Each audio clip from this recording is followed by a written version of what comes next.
And it's a night of celebration in the Hannibal area for all of its local businesses. The Chamber of Commerce hosted its 115th annual awards dinner.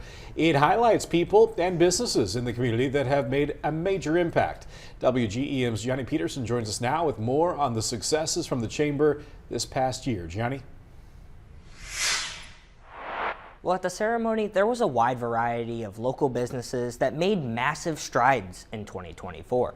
Multiple awards were presented, such as New Business of the Year, Civic Contributor, Community Betterment, and the Pace Setter Awards. While the celebration is everyone's favorite part, being able to reflect on 2024's accomplishments is truly special for the Chamber. We're celebrating some victories tonight. We've seen growth in the Chamber, growth in our business community, and a lot of businesses that have really either overcome obstacles or, have grown, relocated, expanded, different things like that. And then also celebrating some of the people that make things happen as well that aren't necessarily associated with a business. While tonight is for celebration for the Chamber of Commerce, it's never too early to be looking ahead.